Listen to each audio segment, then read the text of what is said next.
next 10 years, 20 years or so. So, and what is the preparedness for the research scientist in that particular area? So this topic on nano-engineered concrete is particularly will be focusing on a futuristic material, and which is a present material also, concrete. You know, concrete is in the market for the last so many years, so many decades, but still there is a lot of scope how to improve the performance of the concrete, how to increase the durability of the concrete. So this topic will be discussing about how, with the introduction of nanotechnology or nanomaterials, we can improve the performance or the durability of the cementitious material. I will just skip this slide as Dr. Dharmaraju has already told that CBRI has been vested with the responsibility of generating, cultivating, and promoting building science and technology in the service of our country. The organization of my talk will be that I will talk about little bit about introduction, which means some data about sustainability, cement, concrete.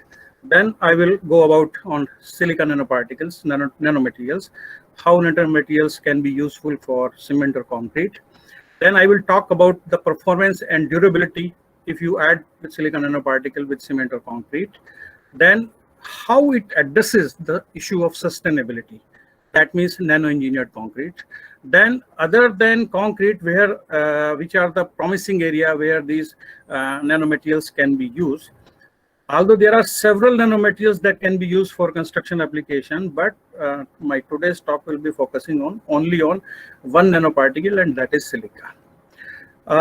Then, of course, as I mentioned, this particular area is still in at a laboratory scale, and there are still many issues that are to be resolved. So I will be also discussing about that. What are the issues? What are the gaps that still scientists have to cover up, and that one of the gap is the mixing of these nanoparticles with cement. Then I will also show some pictures because it's not only in infant stage. There are some real examples also that there are some structures that have been built using nanoparticles. And you know, when we are working in construction, always we have a question mark, what will be the cost.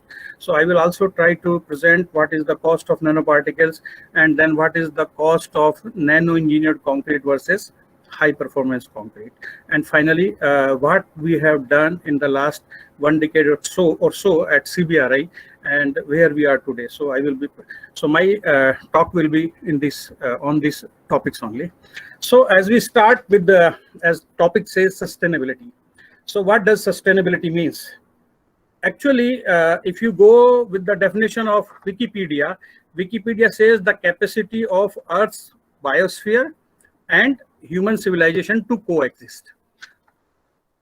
Okay, but in a simple word, if I talk about what is sustainability means having a social and economic progress without compromising the environment. So this is what we call it as sustainability.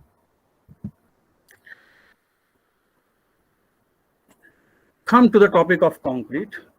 Probably by the year 2020, we were talking a lot about on the strength part of a concrete, how we can get maximum strength, how we can achieve higher and higher strength day by day with concrete. By the year 2010, concrete technologists started talking about performance also, how this concrete will perform under aggressive environmental conditions. But the future will be the durability. Durability means its performance in aggressive conditions and its overall lifetime.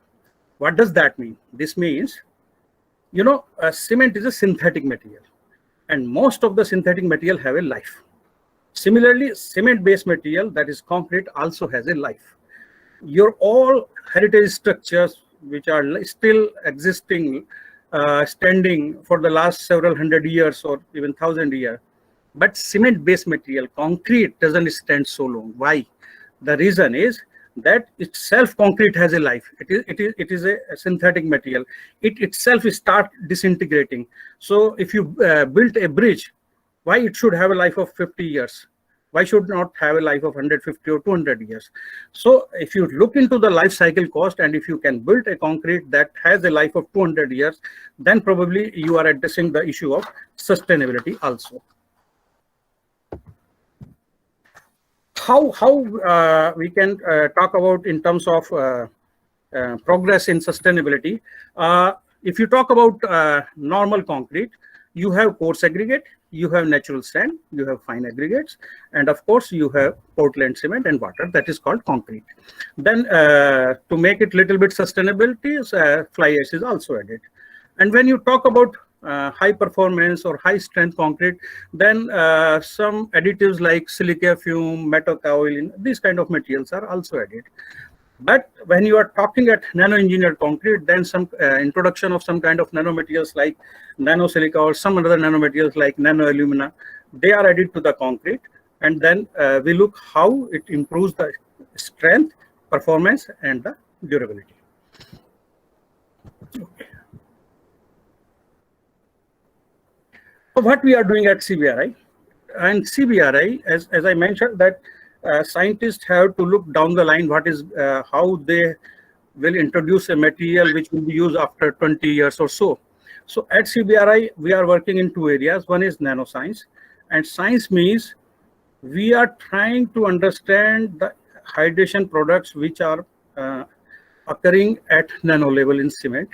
So what we are doing, we are studying each and every phase of cement. You know, cement has four phases: tricalcium aluminate, dicalcium aluminate, tricalcium aluminate, dicalcium aluminate, tricalcium silicate, and tetracalcium aluminum ferrite. These are the four phases. So we are trying to understand the hydration of cement at nano level with the introduction of nanomaterials. At the same time, on engineering aspects also, we are trying to understand that what will be how we can develop high performance concrete by introduction of these nanoparticles, and then what will be the mechanical durability properties. So together with this, with the fusion of science and engineering, we can make nano-engineered concrete. So why when I'm talking about nano-engineered concrete, so what are the issues? You know, United Nations Climate Change Conference happened in 2015 in Paris. More than 190 or 200 countries around participated in that conference, and they all promised that to reduce the temperature of the Earth by 2 degrees, they will reduce the carbon emission. India also participated in the country, and India also promised that by 2030, there will be 30% reduction in the carbon emission.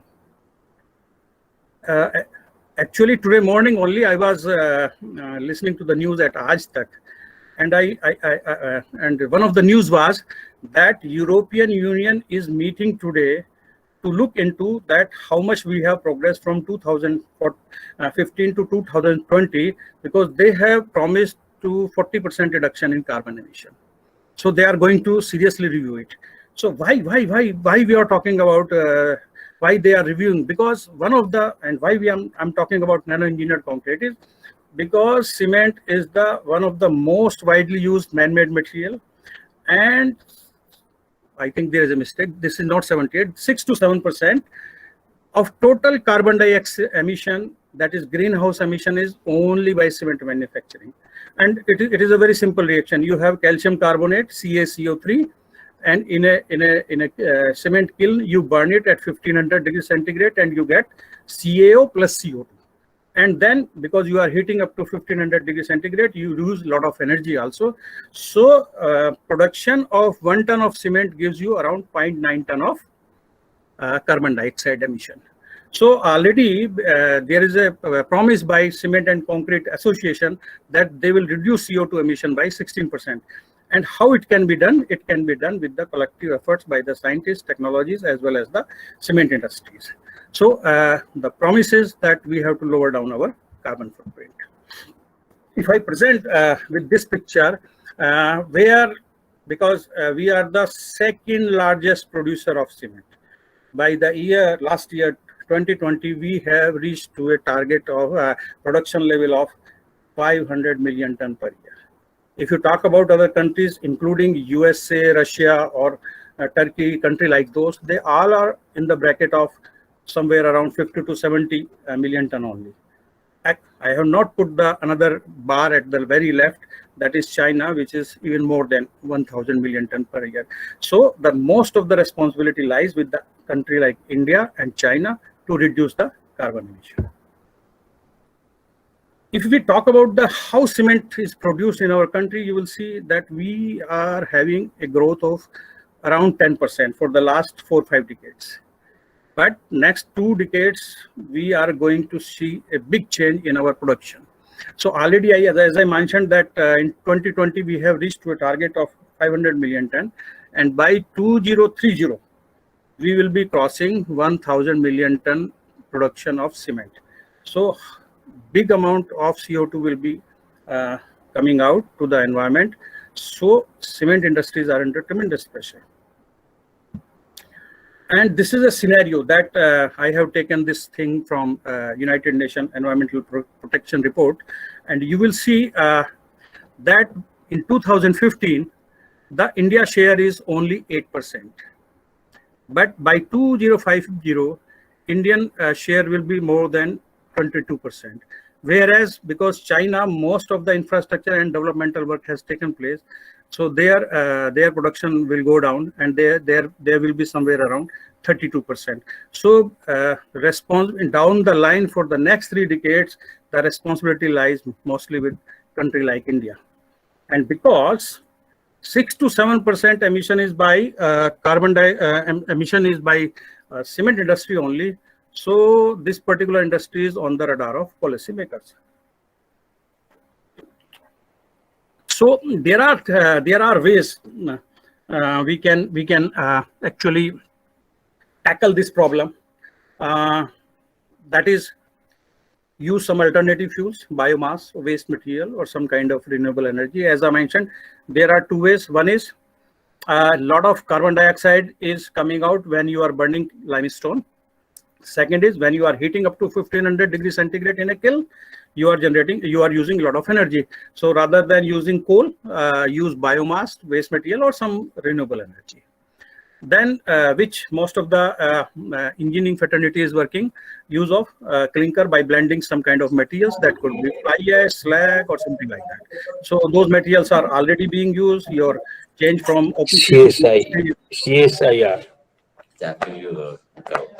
Okay, there is some sound from the background. Okay, so the use of fly ash, slag, and those things is already is already in the market. Then more energy efficient materials are to be used. There has to be some innovation, and a new area is now emerging out, because whatever limestone you take, you have to burn, then CO2 is coming out. So this you cannot change. So the idea is that whatever carbon dioxide is coming out from a cement kiln, that is to be captured and stored. So there are many ways. These are some of the ways where researchers are thinking. Alternative fuels, replacement of clinker, energy efficiency, already cement industries are working. Carbon capture and storage is relatively, again, a very new area, and not much work has started in this direction, especially in construction sector or cement industry. But as far as other industries are concerned, petroleum and others, those industries have already started seriously working on carbon capture and storage. And if we together work on all these topics, probably we can address the issue of sustainability. So this particular slide I have taken from Technology Roadmap, and this is very good to explain. This is the reference scenario, this dotted line, if you see. So here we are as of today now, and as I mentioned that as per Paris climate change meeting, we have taken a pledge of 2-degree down scenario, means we will bring down the temperature of the earth by 2 degrees. So how to do that? And I am talking this in terms of cement or concrete only. So one approach could be thermal energy efficiency, but already most of the cement plants are working with the efficiency of 96, 97, 98%. So there is not much scope. So maximum you can achieve is 3%. There could be another approach, that is fuel switching. Rather than using coal, electricity, maybe in future some renewable energy or biomass will be used. So even if you do fuel switching, you can go to a down to a level around 12%. Then another big aspect where researchers are working, that is reduction in clinker. So means you can use a lot of waste material like fly ash, slag, and nowadays some clays are also being used. But even then, if you use it, can bring down your to the desired level 37% to this. So even if you add all this by 2030, 2050, you cannot reach. You cannot reach to the target. So still there is a lot of scope available for innovation. So some innovation has to come in cement or concrete so as to achieve a level of 2-degree down scenario by 2050. And India country has a big responsibility on this. So as I mentioned, nanomaterials can be used for in various areas in construction where it can be used. So if you want to have a high performance concrete, this can be used. Geopolymer concrete also, silica can be used, silica nanoparticles. Again, nowadays a lot of work is going on recycled aggregate concrete. There also it can be used. And then some new areas are coming up like hydrogel, aerogel, and in many coatings also these nanomaterials can be used. So these are some of the areas where this particular nanoparticle, silica nanoparticle, can be used for various applications. So if my civil engineer colleagues ask me a question, is it really going to happen? Don't worry, you just Google and just write nano silica industry, and you will find markets research report, and you will find that nano silica industry is already targeting this underlying one, concrete. They are already targeting, they know this is a potential area where silica nanoparticles or nanoparticles can be used. Okay, this is another search from Google. This is not, I'm not saying, this is Google Baba is saying that nano silica industry is already targeting some of the industries like concrete mixture. As of today, most of these nanoparticles are used for rubber application, semiconductor, healthcare, coating, and others. But if it can be used for concrete, it will be a big advantage for both for nano silica industry as well as for the construction industry. This is another survey I have taken, and there also they are talking about that yes, this can be used for a lot in cement and concrete industries. Now, when I'm talking about nano-engineered concrete, I'm not going to compare it with the conventional concrete. Remember, I'm going to compare it with the high-performance concrete. And when you use high-performance concrete, in case of high-performance concrete, we normally add silica fume. So what is the cost of silica fume? You just keep this slide in mind, because ultimately at the end, I will be comparing that high performance concrete made with silica fume versus high performance concrete with silica nanoparticles. So the cost of your silica fume is around, at the port, this again I took from Google, is around 25 to 26 rupees per kilogram. Whether these nanoparticles, as of today, whether these nanoparticles are being used for construction, the answer is yes. There is a big construction chemical company, BASF, everybody knows about it. They have already producing and providing this silica in a colloidal form, and that is at nano level for certain applications. Again, this I took from the site of BASF. This is another material that they have, Master Rock MS695, and it has certain properties like it reduces the normal settings, reduce the bleeding, reduce the segregation, and reduce the shrinkage. It improves the workability, pumpability, and sprayability of the concrete where you want to use this as a shotcrete or something like that. This is another material, that is Master Rock MP325. Again, this is a form of silica only, and that is being used for construction. This is another from this I have taken from your BASF site only, where they have put the cost of MS685. What is the cost of this nanomaterial? So all these information I have taken from only from the Google or the internet site, that what is the scenario right now, because there are a lot of apprehension whether these nanomaterial will come into the picture. So I just want to tell you, yes, across the globe, researchers, manufacturers, and concrete technologies have already started thinking into this direction, and sooner or later this particular thing will also come to our country also. Now, when we want to work on nanomaterials, there will be a question. Do we have enough? Because cement and concrete is one of the most widely used man-made material. Around 25 cubic meter of concrete per person is used in the world. So for such a large amount of concrete, do we have enough availability of nanomaterials? What will be the cost? Everybody will ask me a question. What will be the cost of this material? How it will be used? Everybody will ask a question. All field engineers will ask how it will be used. Then many forms of these nanoparticles will come, colloidal silica or powdered silica. And finally, how does it adjust to the issue of sustainability? I will talk about on this topic. So now I will come about silica nanoparticles. So as I mentioned, whether how to make this, how they are they cost effective?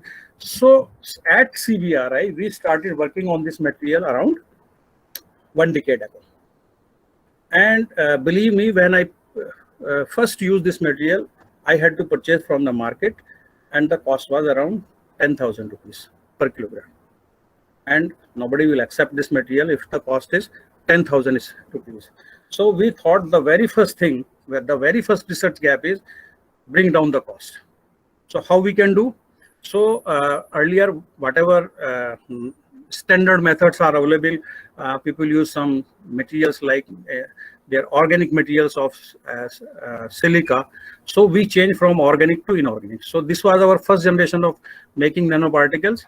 Then we moved to second generation of nanoparticles, and we changed from organic precursor to inorganic precursor, and that is nothing but sodium silicate.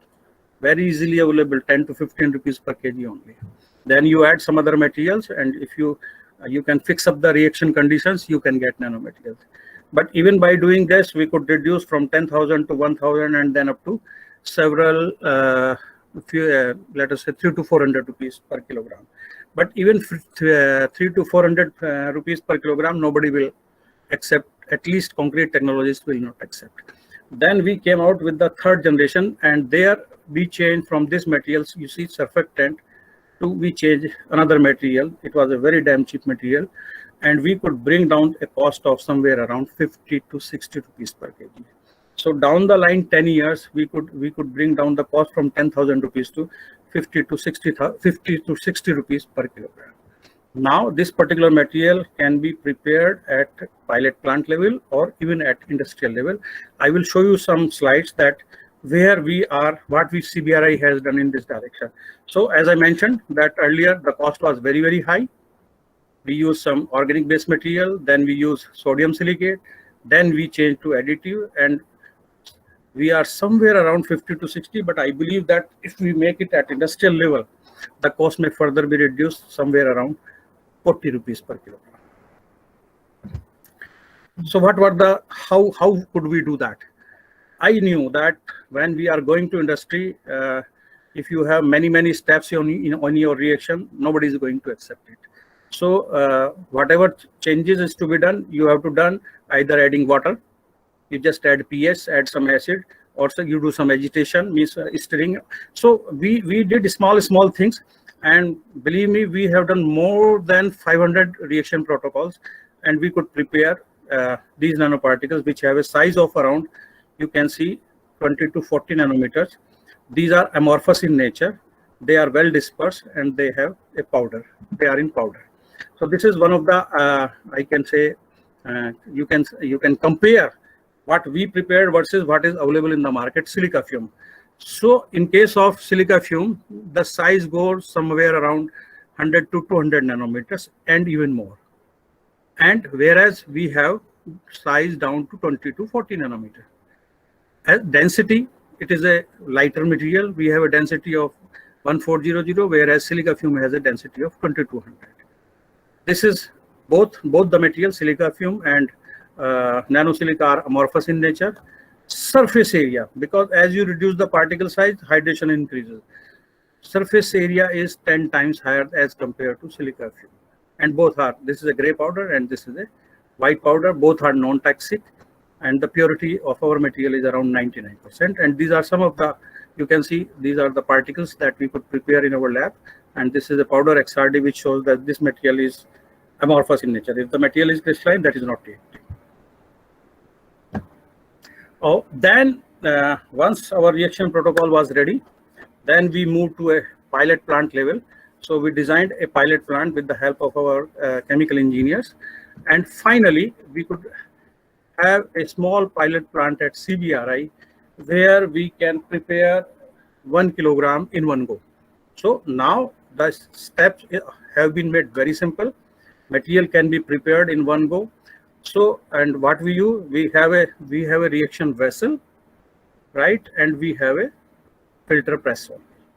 Just you optimize condition over here in reaction vessel, pass through, filter it, cake is ready, just dry it, your nanomaterials are ready, and the size is 40 to 70 nanometers, and these are the conditions that I already mentioned. And this particular thing we have already patented, and when you add these nanoparticles, you get high performance and durable concrete, reduction in cement use, and speed in construction. You know, nowadays you add accelerators sometimes at certain conditions, at certain site locations, you require cement to settle down immediately. So you use some kind of accelerator, like I say calcium chloride you add. But if you add accelerator, you get only one advantage, acceleration. But if you add nanoparticle, you get acceleration, you get performance, and you get durability. Whereas if you add accelerator, you are compromising the performance and the durability. So these are some of our publications that you can see that we have published over last 10 years. And then we transferred this technology to a company, Poisha Nanotech, and they are going to manufacture these nanoparticles, and they are looking its application for various areas, as I mentioned, from market survey, and mainly they will be focusing on construction sector. So this technology has already been transferred, patented, and now ready for commercial production. Now, if you add this nanoparticle, so what will be the performance and durability characteristics? So we have done a lot of work on that. So systematically, we worked on cement, then we worked on mortar, then we worked on concrete, and then we worked on concrete. If you add fly ash, what is going to happen? So briefly, I will present some of the results that will briefly tell you that how performance or durability of cementitious materials can be enhanced. Now, before starting, I want to give you this picture, and probably nature gives us many ideas for research. As I mentioned, cement or concrete is a synthetic material, and synthetic material have a life. Even in our human body, you know, we have bones, mostly calcium we have, and as you get older, 50 plus, we start giving supplements, calcium supplements to our senior citizens, because calcium starts coming out from their bones. So we give them additional calcium supplement. Probably same is the situation with cement and concrete, because cement also have a lot of calcium, and this calcium starts coming out from synthetic cement or hydrated cement or concrete, and that this is where this concrete starts disintegrating. So now what to do that? So to do that, probably nanotechnology has an answer. So what we did at CBRI, we started using some nanomaterials, and we could accelerate the hydration reaction. So what we did, we could accelerate the hydration reaction. We found that more hydration products are forming, more CSH, calcium silicate hydrate is forming. You know, when you hydrate a cement, only two products are forming, calcium silicate hydrate and calcium hydroxide. So when you are curing your cement or concrete, you see that white compounds, it simply comes out. That is nothing but your calcium hydroxide. So it is simply comes out. So what we are doing, if you add this nanomaterial, This also, our nanomaterial react with this calcium hydroxide and make more calcium silicate hydrate. And this calcium silicate hydrate is responsible for strength, performance, durability, and everything. So at nano level, it makes your structure very ordered. So what happens? If you add nanoparticles, you get reduction in calcium leaching. As I mentioned, for as calcium comes out from your bones, and you give additional supplements. But because this is a synthetic material, so we are basically tuning the structure of cement at a nano level in the beginning only, because we know ultimately otherwise calcium will come out. It reduces the permeability because the microstructure, as I said, more calcium silicate hydrate is formed and less, because when your reaction occurs, you have CSH, you have calcium hydroxide, and this calcium hydroxide simply comes out, and when it comes out, it gives you a lot of pores. So if you have more CSH and less calcium hydroxide, it will give you a denser microstructure.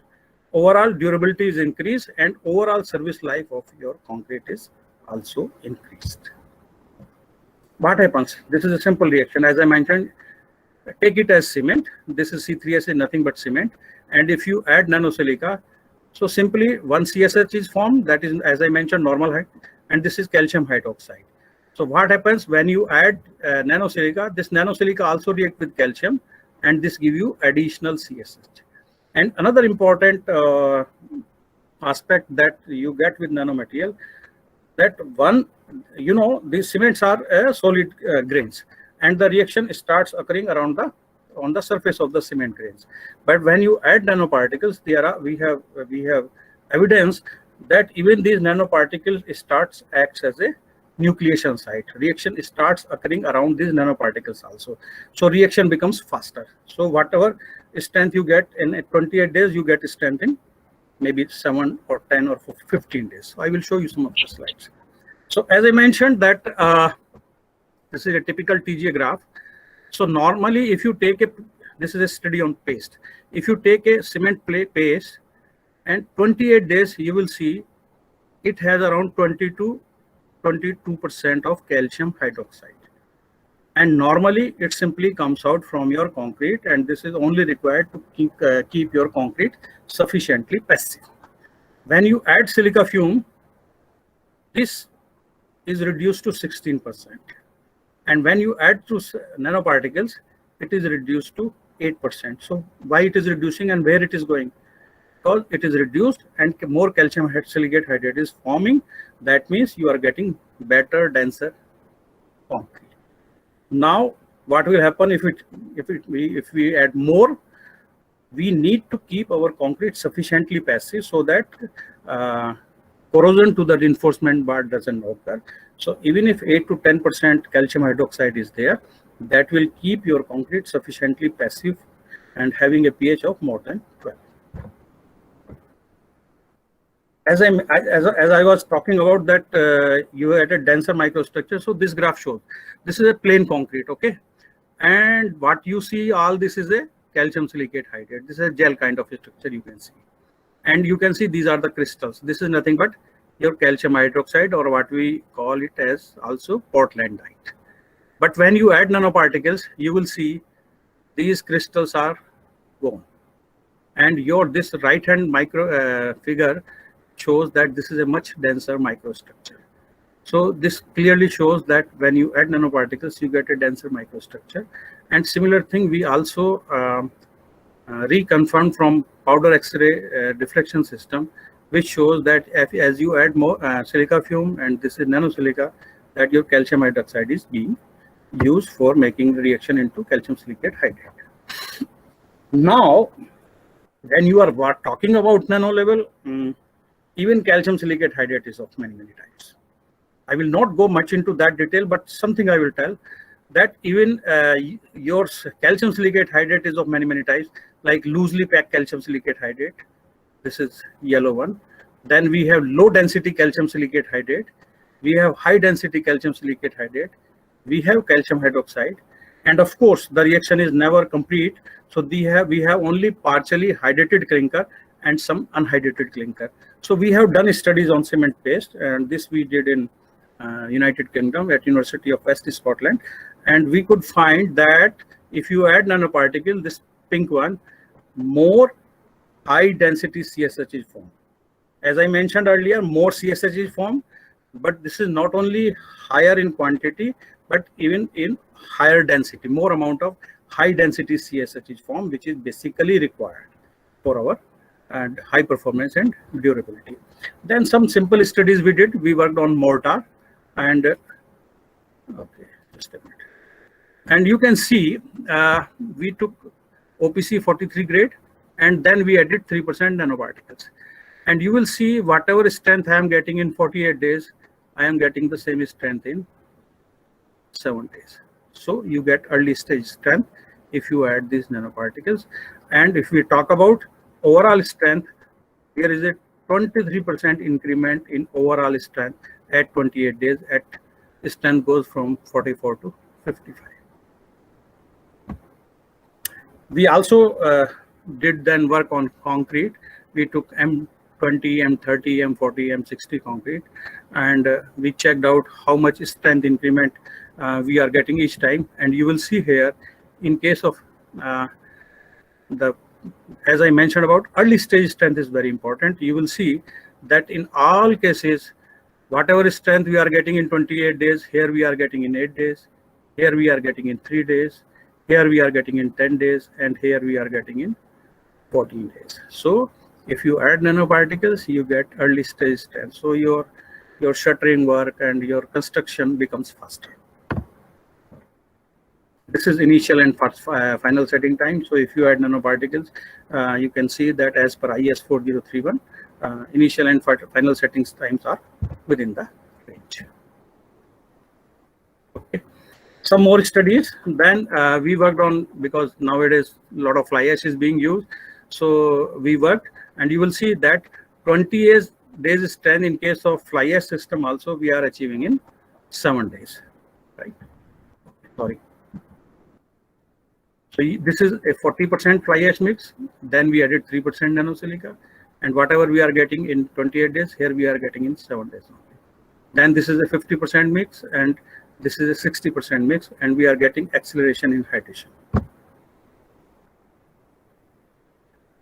Then we moved our work from cement and mortar to concrete. So we designed an M60. As I mentioned in the beginning, nowhere we will be comparing with normal concrete rather than high performance concrete, because nanomaterials are being used, cost goes high. So what is the we use for making high performance concrete? So we are comparing with that. So then we designed M60 concrete, where we took 40% fly ash, then we took 3% nanosilica, and then for comparison purpose, because right now for high performance concrete, silica fume is used, that is from 6 to 10%. So we took on conservative side 6% silica fume, and then another mix where we have 50% fly ash, 3% nanosilica, and 6% of silica fume. And you can see these are some of the representative graphs. This is your control sample, 40% fly ash, and this is with your silica fume, and the upper one is your nanosilica. So there is around 26% enhancement in the strength at 28 days. Similarly, for 50% mix also, we could get around 30% enhancement in strength as compared to the control sample. Then to observe its performance, we need to do some chloride test or some sulfate test. So we started, we did some work with some accelerated condition. So we made a small setup at in the laboratory, and for comparison purpose, because it was in accelerated condition, so we had a control sample. Then one sample was with 3% silica fume, 1% was nanosilica, which is available in the market, and one is the nanosilica that we prepared. This is commercial nanosilica, and this is the nanosilica we prepared. And this is, you see, a control level, and this is with silica fume. This is commercial nanosilica, and this is 34% reduction in chloride permeability using nanosilica that we prepared in our laboratory. Similar thing, we also checked under natural diffusion condition, and we could find that This is blue one is control. This is silica fume, and this is nanosilica that we prepared in our laboratory. That chloride permeability is significantly reduced if you add nanosilica. Then we also did some RCPT test as per ASTM C1202, and we could find around 60% chloride penetration is reduced when you add silicon nanoparticle. This we did at 28 days. Then we also did work on fly ash concrete, and again in fly ash concrete also we could find similar pattern. This is the result with 40% fly ash system, 3% nanosilica, 6% silica fume, and this is another system where we have 50% fly ash, 3% nanosilica, and 6% of silica fume, and we could see there is a reduction in chloride penetration. Then sulfate attack also we did as per ASTM 10112, and we could see 40% reduction in sulfate concentration, and this study we did up to 365 days. Then we moved to our work on fly ash concrete system. So there we had 40% fly ash with 3% silicon nanoparticle and 6% silica fume, and here we had 50% fly ash, and you can see that around 30% reduction in sulfate attack, and here we have around 34%. I am not going much into the detail of this because most of this research is already published in various journals. So I am also mentioning some of the journals here. So you can if you want to go into the detail of that, so those are available. All details, results are available over there. We also did carbonation test up to 65 days, and we could find that in case of M60 mix that we could not observe any carbonation. And we did reduction in carbonation for this fly ash concrete system also, and we got similar results that carbonation is significantly reduced. Then let me talk about that sustainability of cementitious system or durability of this cementitious system if you add silicon nanoparticles. You know, how your concrete deteriorates. Your concrete deteriorates if some kind of fluid is added to your concrete. So what we will do, fluid means, let us say, water, moisture. So it will remove calcium ions in a because calcium will be soluble with your calcium will be solubilized with water, and it leaches out. Then it removes calcium ions in non-expensive insoluble product also, because if there are some calcium sulfate and other things, they also leaches out. Then another way could be chemical reaction. It could be hydrolysis or leaching of some components. And then third step could be that there is addition of some kind of materials like sulfate, and that causes you internal stresses and other things. So this thing I took from Mehta et al. So there could be these are the basic thing like chloride, sulfate, or your moisture. These are the most injurious things for your concrete, and they call the deterioration of the concrete. So we have done work on chloride, sulfate, and other things, and this is some work. Then we tried to predict the service life of the concrete or nano-engineered concrete. So we took a Mehta and Demis model to calculate the carbonation depth, and we calculated the service life based on carbonation. So these are the input data that we gave. Most of the things probably I will not be presented because, as I mentioned already, we have given one patent on this. So most of the information has been given in the patent, so it cannot be published. So, but what we could find, just I will brief you, that if you have a conventional concrete versus nano-engineered concrete, we have 3 times higher service life. Similarly, for fly ash concrete system, we calculated similar things, and we could find around 79% higher strength from conventional concrete and 27% higher strength as with the silica fume concrete. Then similar thing we did with fly ash concrete system, where we could find much higher strength as much higher life as compared to your conventional concrete or silica fume concrete. What are the other benefits where we can use? I am talking about high performance concrete. Then which are the other areas? one of the area, because nowadays a lot of scientists or researchers are talking about the recycled aggregate concrete. And the problem we all know with the recycled aggregate is the problem with the interfacial transition zone. What happens that old ITZ, interfacial transition zone, and new ITZ, that is the basically problem. And your recycled aggregate, we have a problem of water absorption and other things. So what we did a basic test.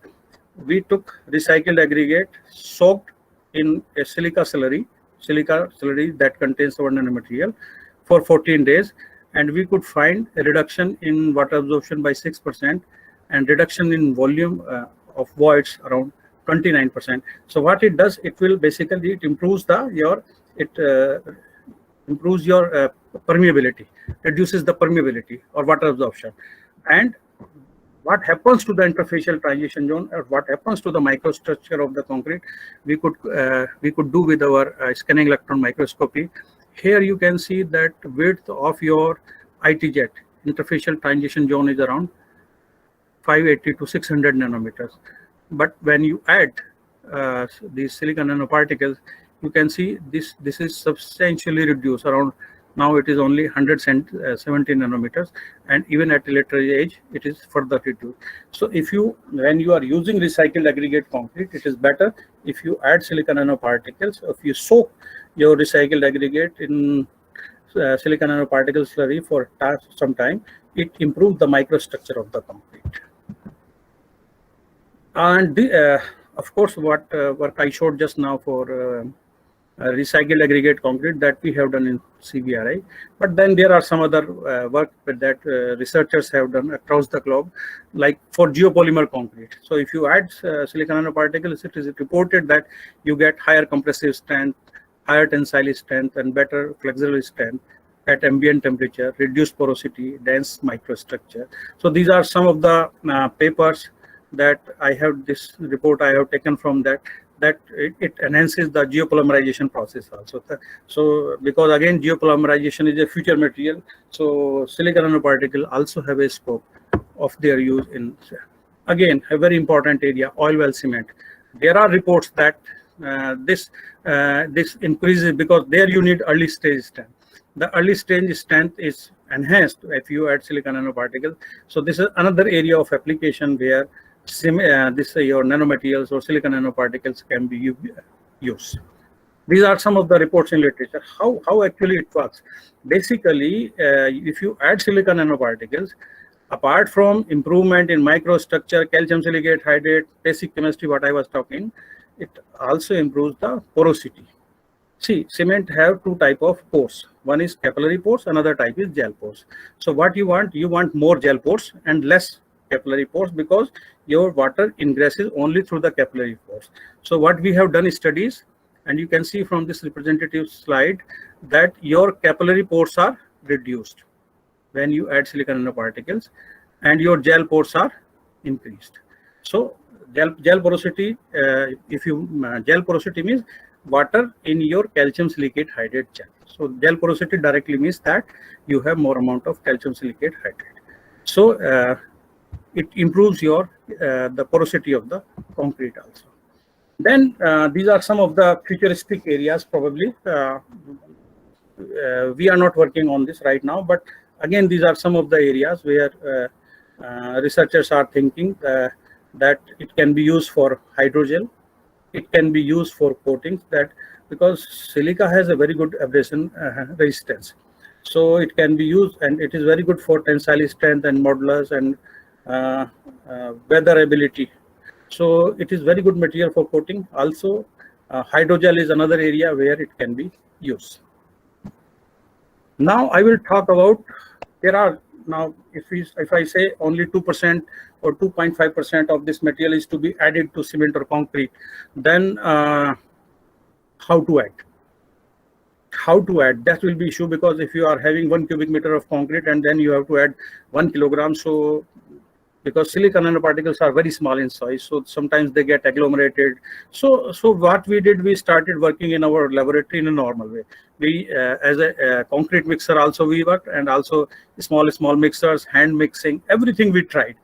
And to our surprise, we did not find, means what we did, we even when we are taking plasticizer, in plasticizer we added silica nanoparticle.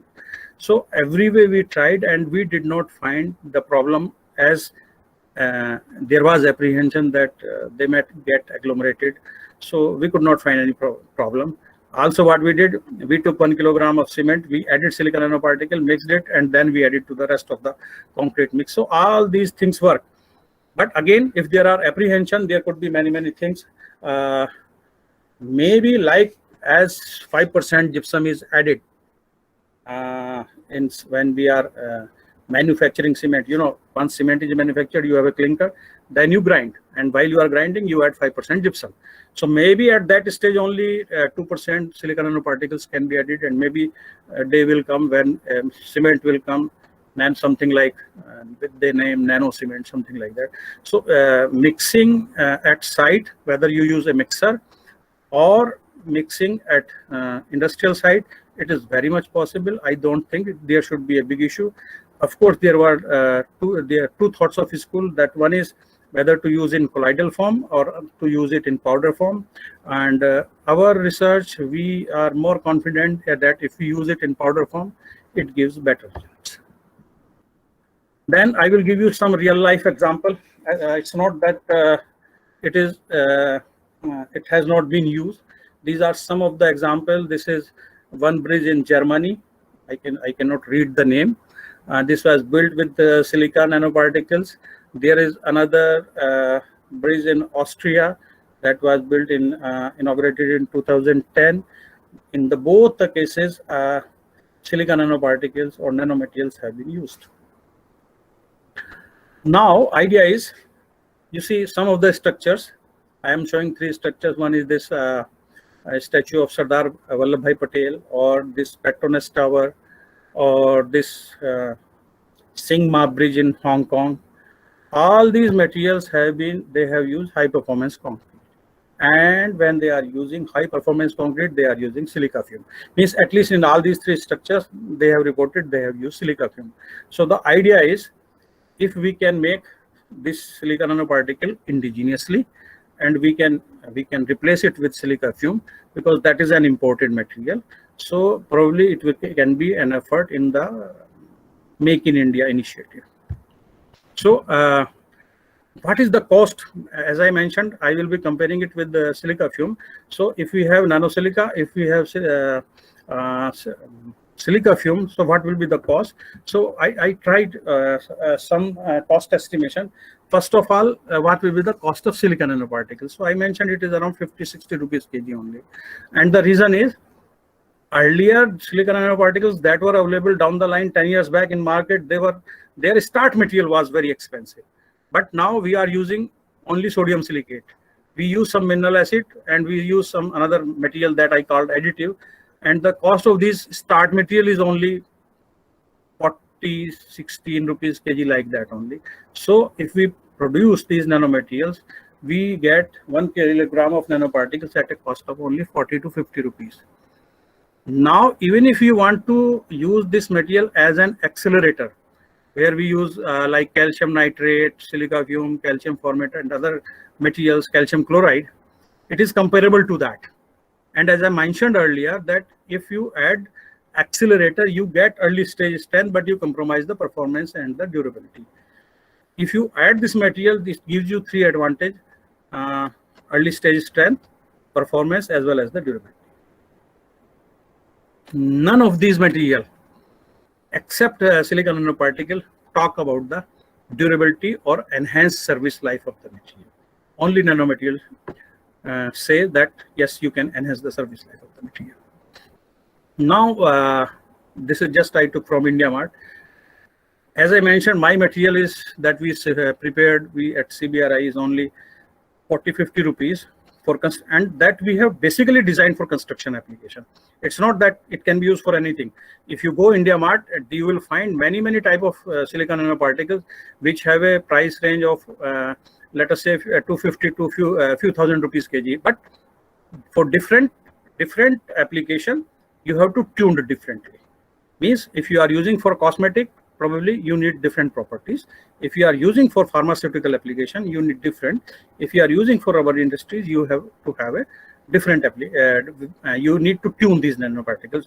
But what we have developed at CBRI, because cost was the major factor for us, construction, unless cost is acceptable, thing will not go to the market. So in our case, we have specially designed silica nanoparticles for construction application, where the cost is 40, 50, 60 rupees only.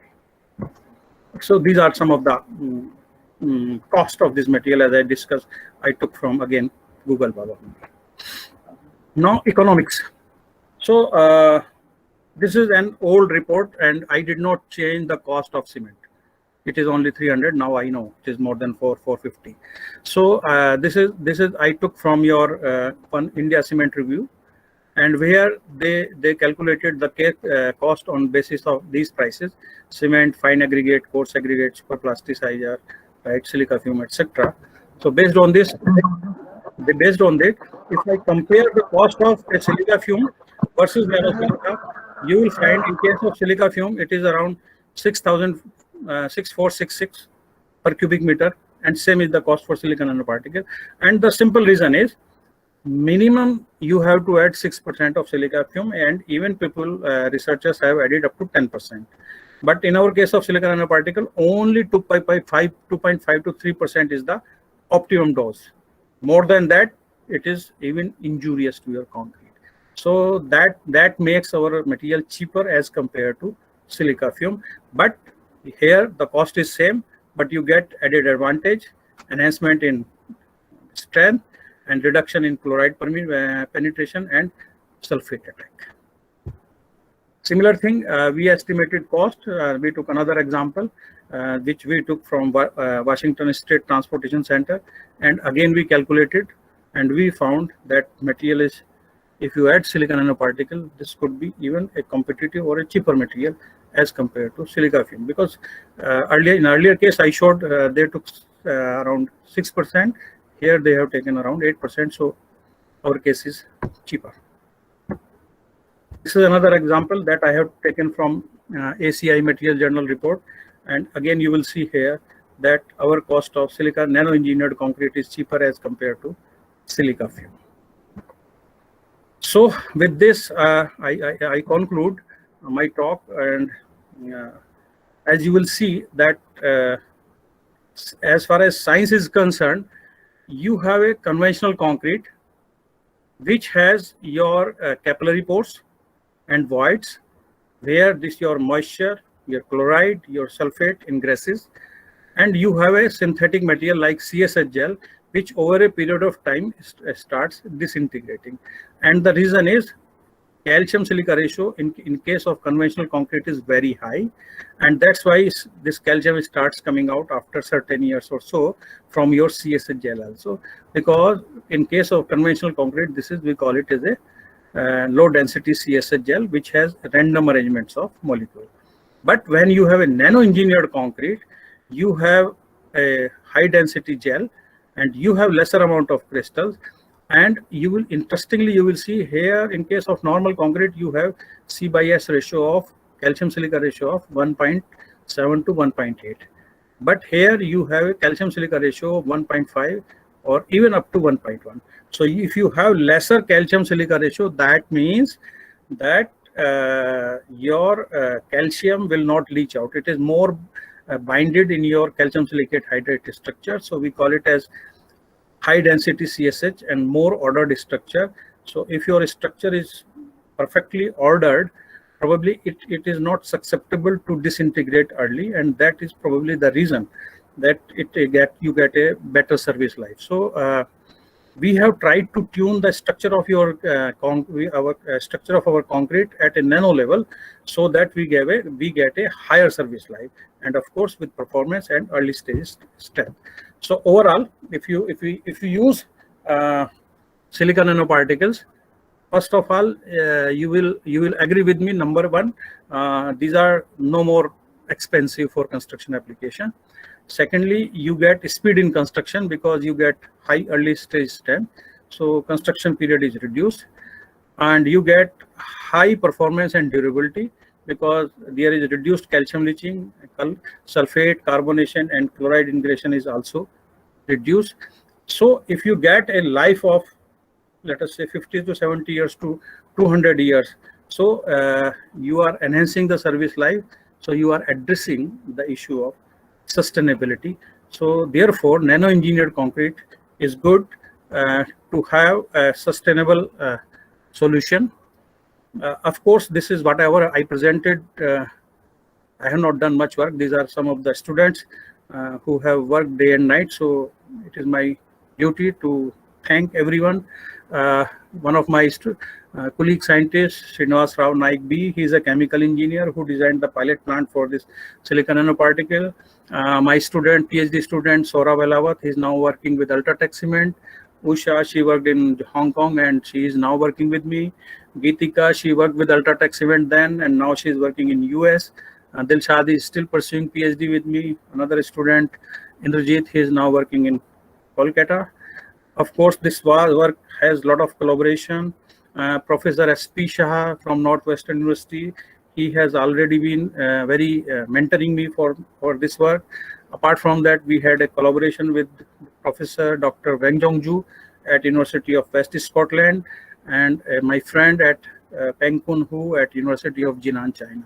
So this is what we have done in past 1 decade or so. When 10 years back we started this work, we were very susceptible, but down the line in 10 years, we are at a stage when any moment this particular technology can take up to the market. Thank you. These are, if you just, if you want to have more information about this topic, I have made 2 small YouTube films. You just write CBRI Singh Nanosilica and you get 2 YouTube films. These are very small 3 minutes film, but it gives you an idea about what is this nano-engineered concrete is all about. Thank you very much for your patience listening. And by working in nano-engineered concrete, we are trying to save our environment. Thank you so much.